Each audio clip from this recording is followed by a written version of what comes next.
country where not only can we as conservative Americans not depend on the GOP establishment to fight back for us, but we are fighting a Democrat Party that has aligned itself with full-blown communists and jihadists who are conducting their very own jihad in the back there to annihilate our free speech rights, to make sure that, quite frankly, we are all sent to what I like to call a digital gulag.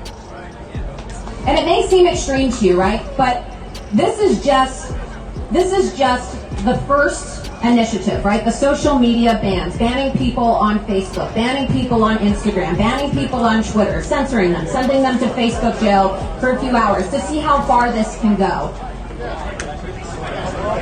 What American politicians on both sides of the aisle need to wake up and realize, and what President Donald Trump needs to wake up and realize, is that if he doesn't make tech censorship and social media bias the #1 campaign issue in this country, quite frankly, I truly do believe that we will lose our country. You have banking institutions in America that are currently having advisory board meetings deciding whether or not left-wing organizations can come in and tell them whether conservatives can have access to bank accounts.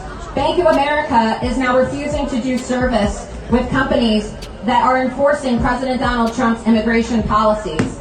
Myself, Joe Biggs, Enrique Tarrio, Martina Mercoda, and several others have been banned by Chase Bank and had our accounts suspended temporarily simply because we're conservative.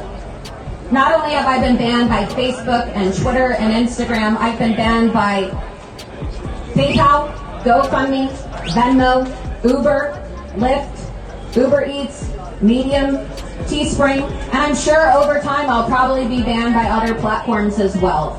And a lot of you are probably sitting there thinking to yourself, well, how do you get banned from Uber? How do you get banned from Lyft? How do you get banned from Uber Eats? Just by being and existing as a conservative in this country, right? And so while we're here today to demand free speech, I am here to tell you that this is not just about free speech. This is about civil rights. Not only is our free speech under attack, this is a civil rights violation that is taking place against most of the country, right? Because most of the country voted for Donald Trump. Despite what the left wants you to think, most of America supports Donald Trump.